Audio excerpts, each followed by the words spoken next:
Bet you didn't know there's a place where Kentucky football and basketball fans unite. Welcome to Big Blue Breakdown. Whether you bleed blue or just love a good game, we've got the latest stories, hottest takes, and a whole lot of hometown pride. Hit play and join the conversation. This is your home for all things Kentucky sports. All right, welcome in everybody to the Big Blue Breakdown. This episode 37 here on the podcast. Thank you guys so much for tuning in to this one. If you're on YouTube, make sure to like, subscribe, and comment to the channel. Also, make sure to turn on those bells so you can get every notification when we go live like this. Thank you guys again so much for tuning in here on today's slate for episode. Is it 36? I think I maybe forgot to change that. It is actually episode 37 here on the podcast. Thank you for all the 43 subscribers that we have. In today's slate, we're going to be going through sponsor, SEC QB power rankings, and then let's talk. Let's just talk about what you guys want to. So let's go ahead and actually just jump into our sponsor real quick so we can come back and we can talk some SEC quarterbacks. So let's go ahead and do that really quickly. Hello, everybody. We wanted to take a break in this episode to tell you about our friends over at W Energy. W is a clean energy drink that is made to give you focus with no crash, jitters, or angst like any other energy drink. Some facts about W. Number one, it's zero sugar, artificial colors, or dyes, or hidden ingredients. It is also gluten-free. Number two, all flavors are unique and custom-made by W. You'll never taste anything like a W drink. Number three, the drinks are $1 less, guys. That is cheaper than Starbucks or any canned drink. Lastly, it is made in the U.S. It is close to home. Guys, if you guys are looking forward to going to a Kentucky football game or Kentucky basketball game and you need some energy, get W. W is the perfect thing for you working out and you need some energy. You need W. You need W throughout the day. It is for you. Use promo code BIGBLUE10 to get 10% off every single order. Guys, it not only just helps you guys be able to have a clean energy drink that you can use all the time with the tubs that they give you. It helps me and it helps the channel keep growing with you guys. If you guys do that, it helps us post more content and helps them, guys. So it's a win-win-win for everybody. But thank you guys so much for your time here. Please go check out W. Check out their website. And when you are about to purchase something, use promo code BIGBLUE10 to get 10% off your order.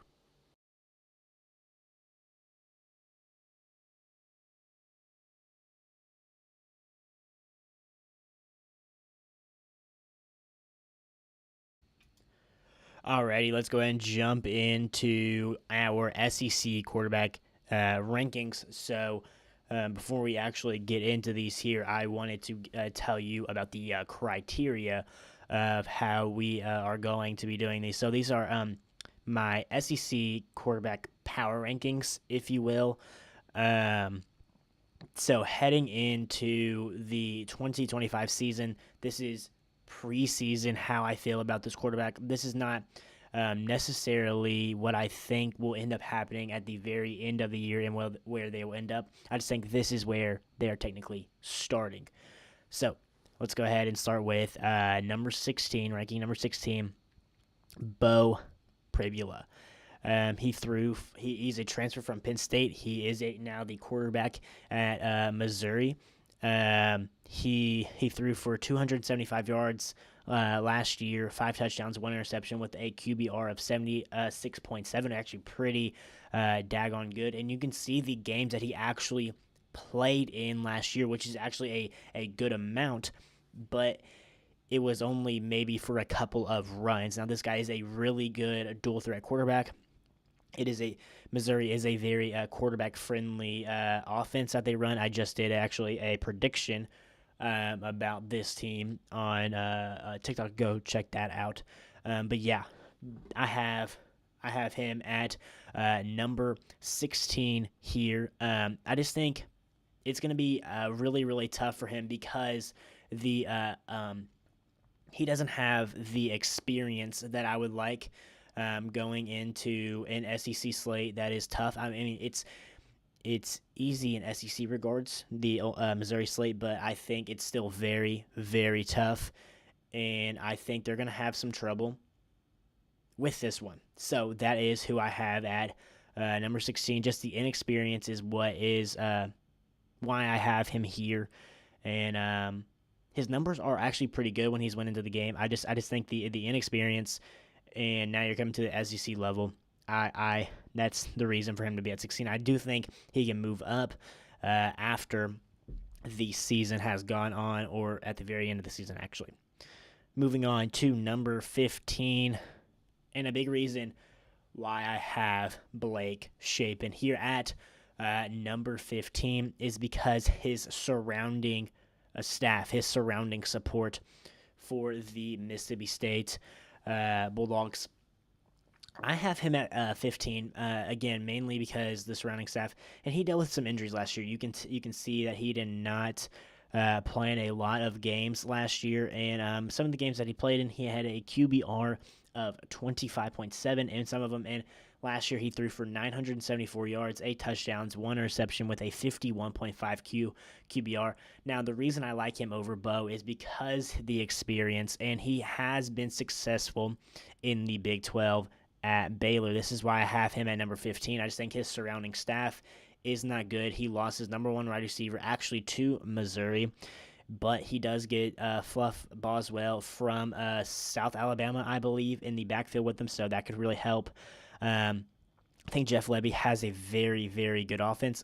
I just don't think anybody else around him is necessarily that great, and it's kind of hard to have a great season when you don't have the guys to throw it to or to protect you.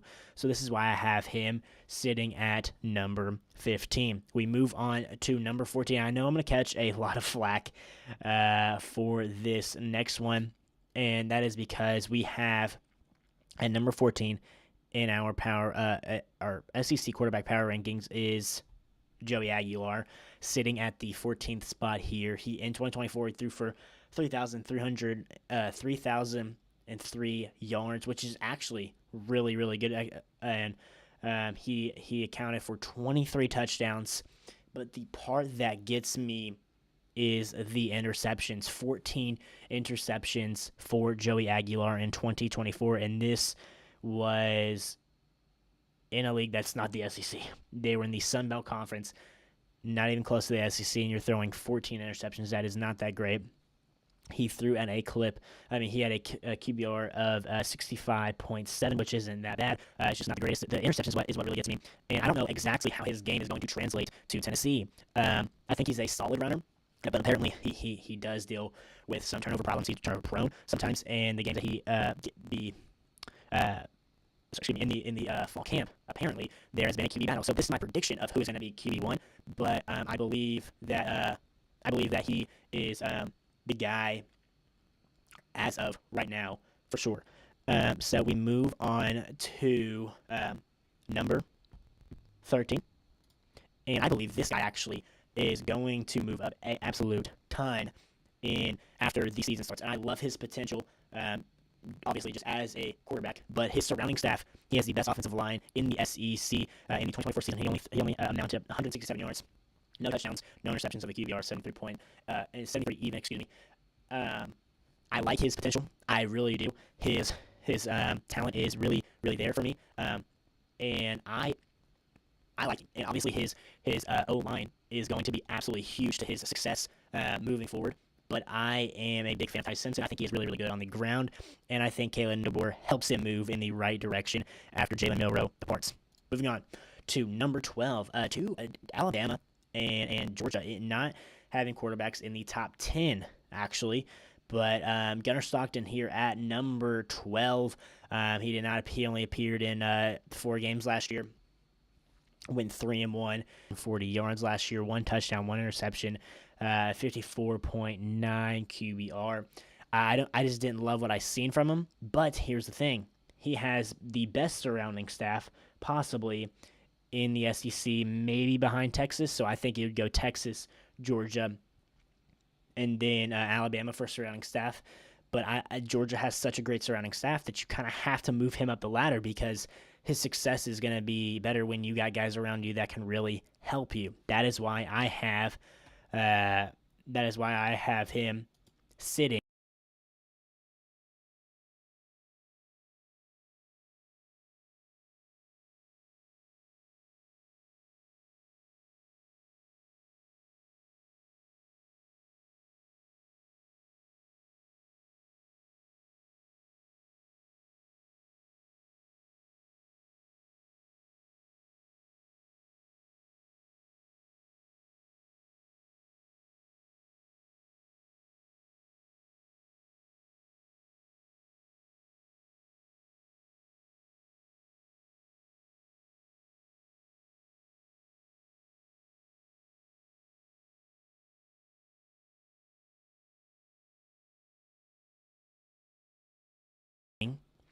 at this at the number 12 at the number 12 position.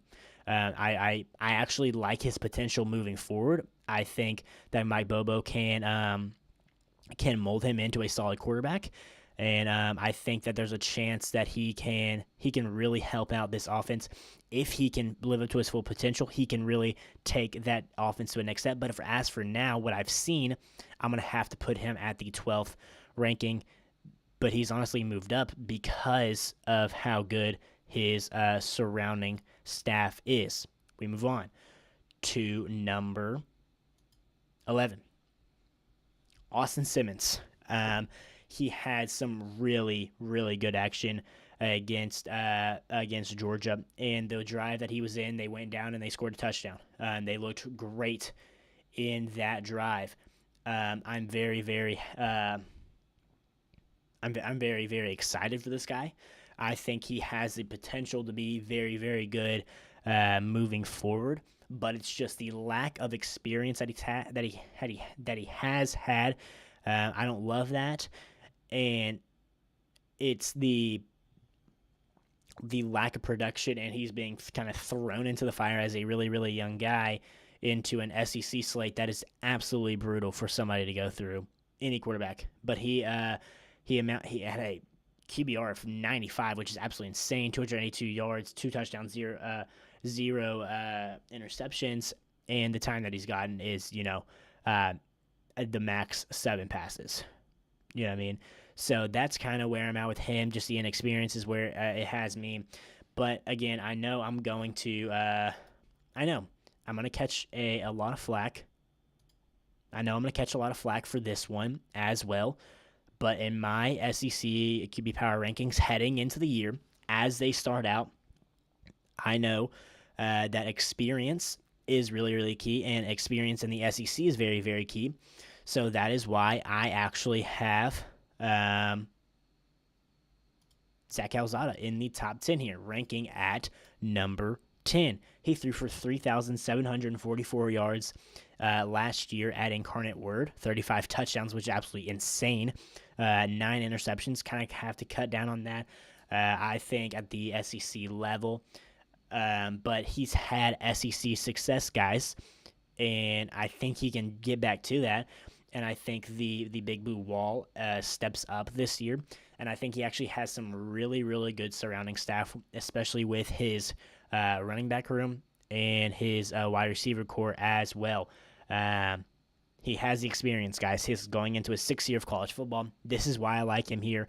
I think his experience, and I think he does have legit talent in the SEC. So this is why I have Zach Calzada sitting at the number 10 spot.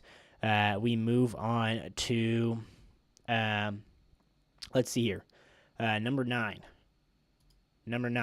But actually, before we get into Diego Pavia being at my 9th spot, I would like to show you and tell you that I got my W order here, and we got the Calio cream here. I think it's absolutely great stuff. Obviously, it's already said in the video, but go check them out on W's website and use Big Blue 10 to get 10% off your order. Also, got a shaker here. So that is pretty cool. I just wanted to show that. And guys, we are on a path, or trying to be on a path here, to get to 500 subscribers. So it'd be very, very nice if you guys would subscribe to the channel. It means an absolute ton and keeps us going as a channel. I know I'm having camera issues, guys. I'm going to end up getting this fixed with a new camera instead of using my phone. It just gets, I think it's just doing too much on it. But yeah, the lives are the only thing that lags out like this.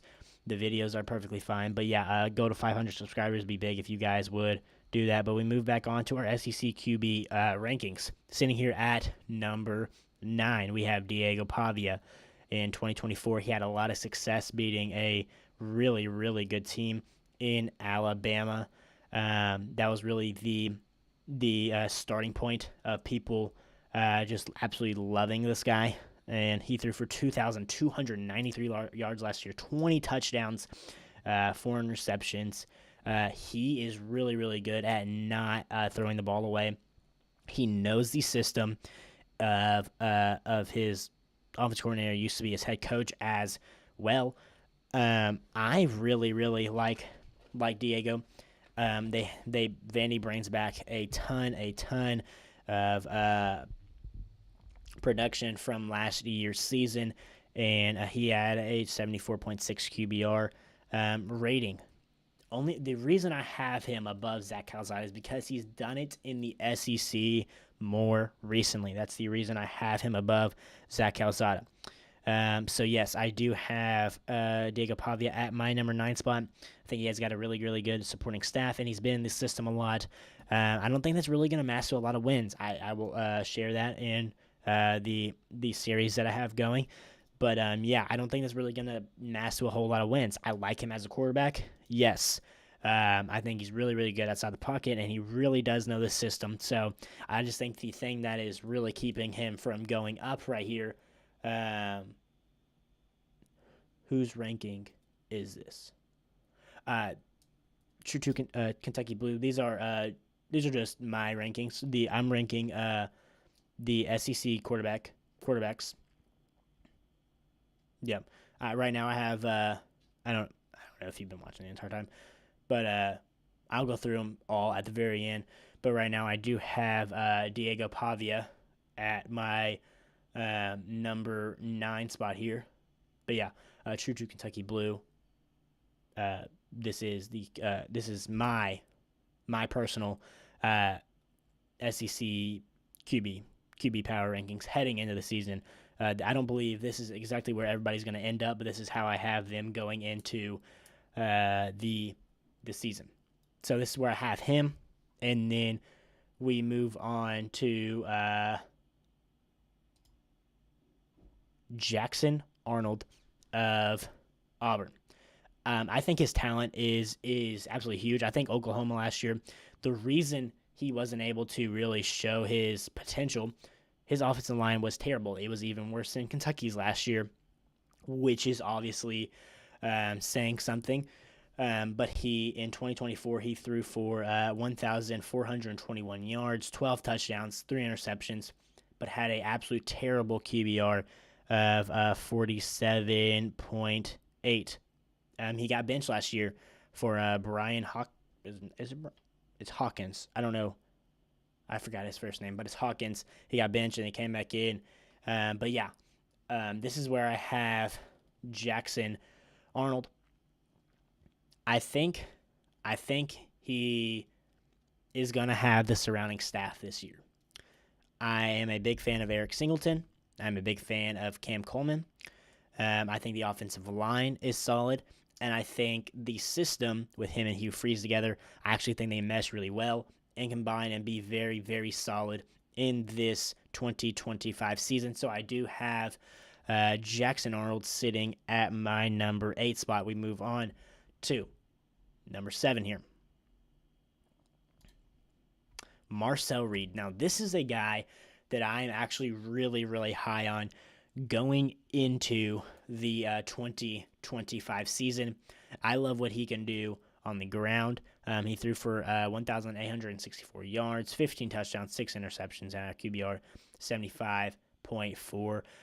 He came in for an injured Connor Wegman last year, and I absolutely love him. I like what he does on the ground, and I think he has the weapons now to get his pass game going. He has guys like Casey Concepcion out there to help him as well.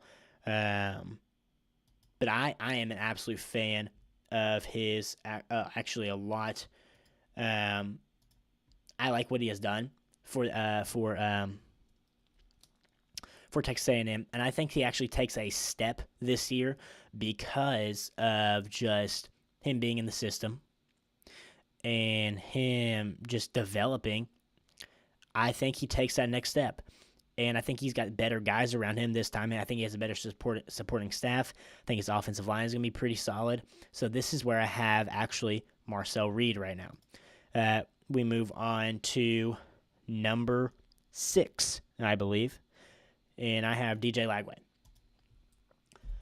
A lot of people have him higher than 6, but I don't because of the absolute brutal schedule that they will be facing.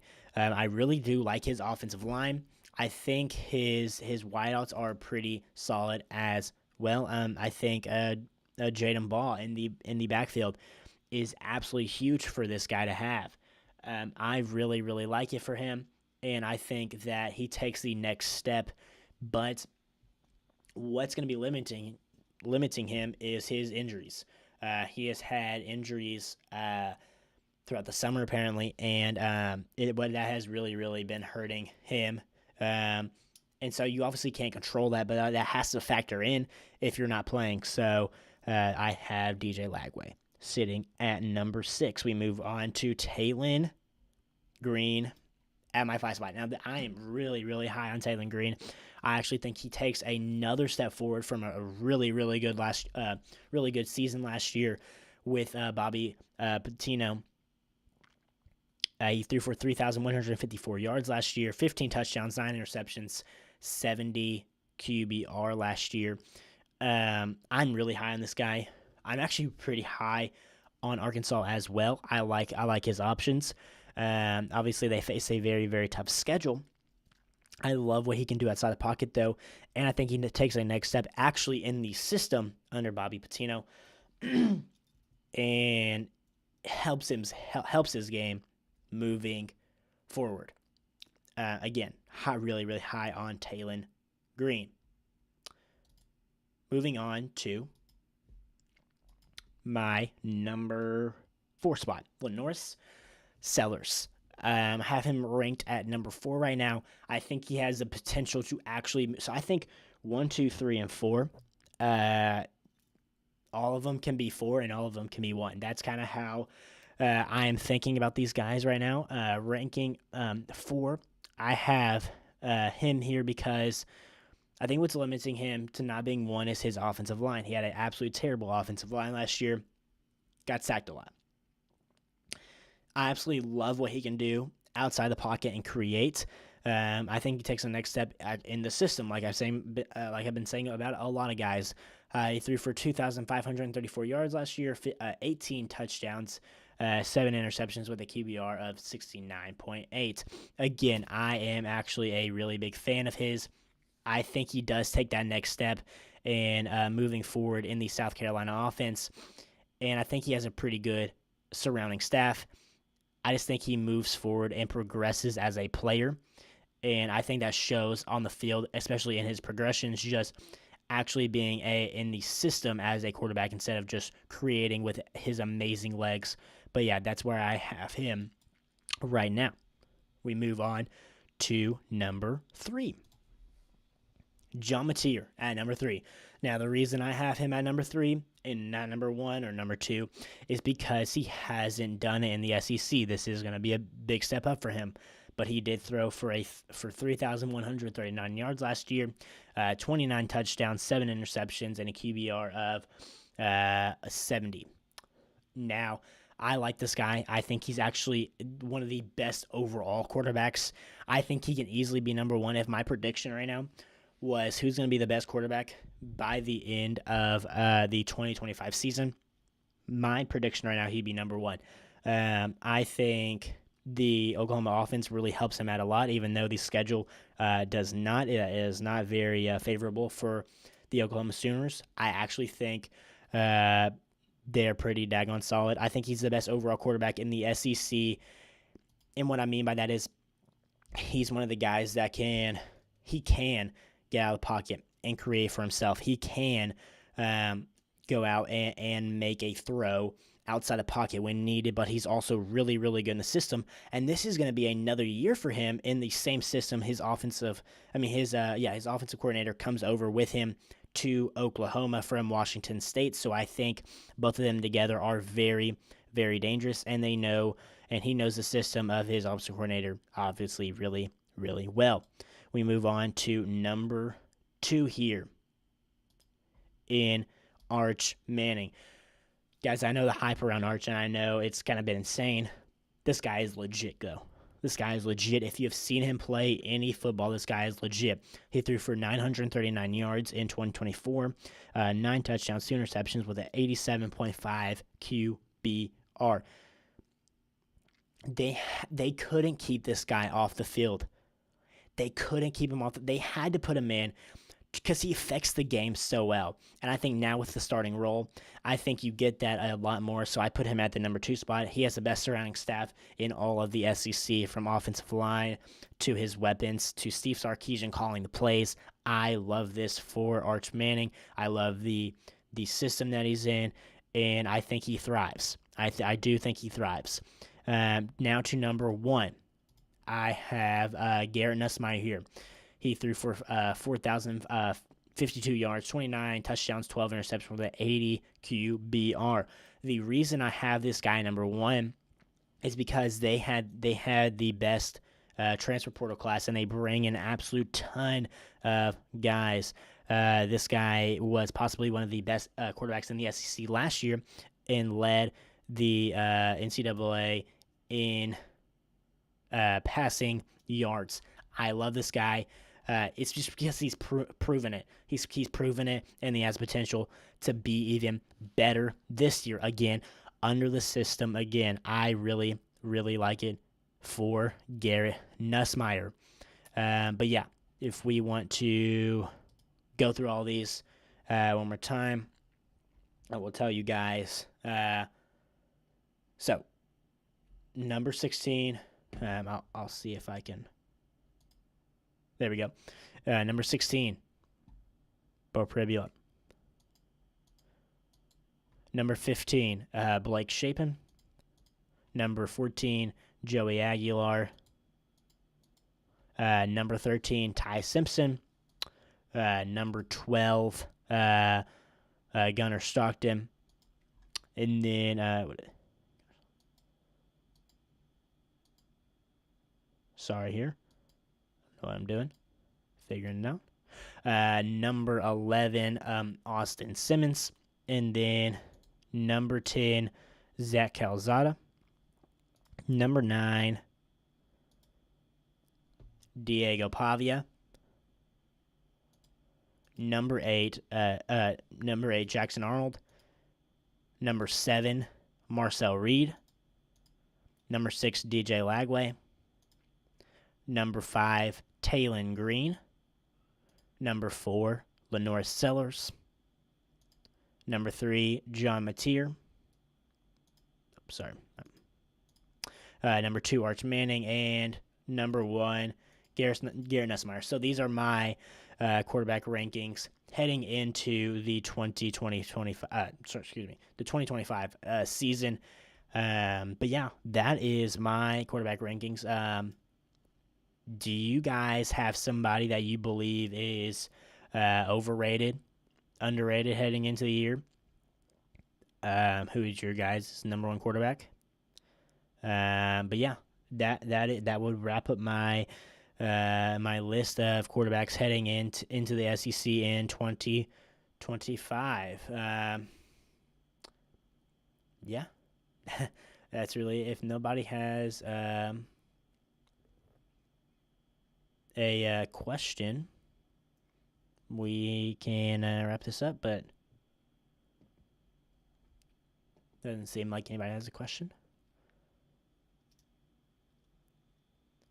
But if you guys are on here right now, thank you guys so much for tuning in here to episode 37, not 36. I totally forgot to change that.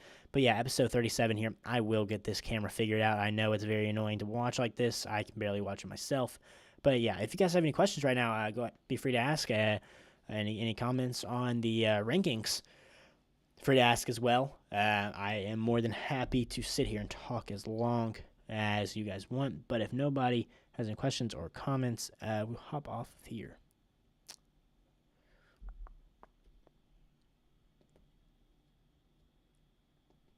All right, guys. Well, we will go ahead and jump off here then. Thank you guys for tuning in to this episode.